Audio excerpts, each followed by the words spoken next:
जिन 5 राज्यों में चुनाव हो रहा है उसमें से अब तक सबसे कम चर्चा पुडुचेरी की हो रही है, लेकिन अब पुडुचेरी भी चर्चा में आ गया है। चर्चा की वजह ये डेटा लीक कांड। जी हां, मद्रास हाईकोर्ट ने पूछा है कि बीजेपी आधार से लिंक मोबाइल नंबर पर एसएमएस कैसे भेज रही है, क्या उसके पास लोगों का आधार डेटा है।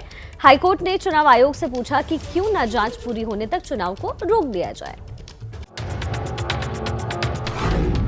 पुदुचेरी के लोगों के मोबाइल पर आए यही वो मैसेज हैं जिनको लेकर चुनाव से ठीक पहले बवाल शुरू हो गया। स्थानीय भाषा में आए इन एसएमएस में एक लिंक भी दिया गया था, जिसे क्लिक करने पर व्हाट्सएप का ग्रुप खुल रहा था, जिसमें बीजेपी की ओर से प्रचार किया जा रहा था। बीजेपी ने इस तरह के सैकड़ों ग्रुप बना रखे हैं, लेकिन इसमें सबसे बड़ी बात ये थी कि ये मैसेज लोगों के उसी मोबाइल नंबर पर आ रहे थे जिन्हें उन्होंने आधार से लिंक करा कर रखा था। ऐसे में सवाल ये उठा कि आधार की गुप्त जानकारी आखिर बीजेपी नेताओं के पास कैसे पहुंची। इसको लेकर democratic youth federation of India के अध्यक्ष आनंद ने मद्रास हाईकोर्ट में याचिका लगाई।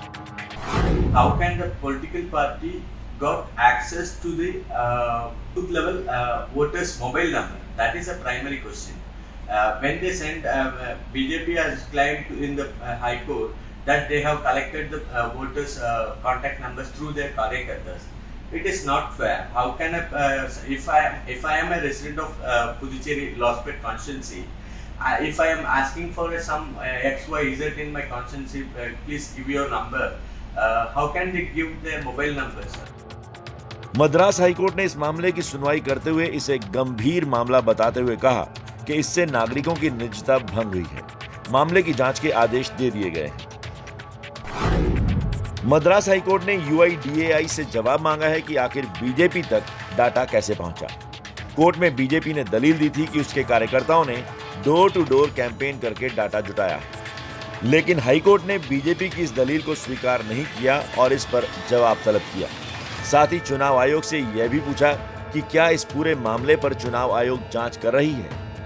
हाईकोर्ट ने चुनाव आयोग से भी कहा कि मतदाताओं की निजता की सुरक्षा करना आयोग की जिम्मेदारी है। कोर्ट ने यह भी पूछा कि क्यों न जांच पूरी होने तक पुदुचेरी के चुनाव को स्थगित कर दिया जाए। पुदुचेरी में 3 दिन बाद 6 अप्रैल को चुनाव होना है, इसलिए माहौल और गर्मा गया है। इस मुद्दे को लेकर विपक्ष ने बीजेपी पर जमकर निशाना साधा है। They misuse power, they abuse the whatever available data with them, and they lie and they charge other parties that they are doing wrong. लेकिन बीजेपी कह रही है कि सभी के फोन नंबर आधार से जुड़े हैं, फिर इसमें गलत क्या है। हर टेलीफोन आधार लिंक है। आप हार रहे हो, आपका कोई एसएमएस लेने को तैयार नहीं है, आपसे कोई बातचीत नहीं करना चाहता। हमें कैंपेन करना है, हमें जनता तक जाना है, हमारे पास बताने को बहुत कुछ है, हम बता रहे हैं। बीजेपी का जीत या हार का दावा तो अपनी जगह है, लेकिन कम से कम हर मोबाइल नंबर के आधार से जुड़े होने का दावा तो गलत ही है, क्योंकि जरूरी नहीं है कि हर मोबाइल नंबर आधार से जुड़ा हो। वहीं दूसरी ओर चुनावी मौसम में विपक्ष को भी बैठे बिठाए बीजेपी को घेरने का मौका मिल गया है। कैमरा पर्सन M वेंकटेशन के साथ पिंकी राज पुरोहित, ABP न्यूज, चेन्नई।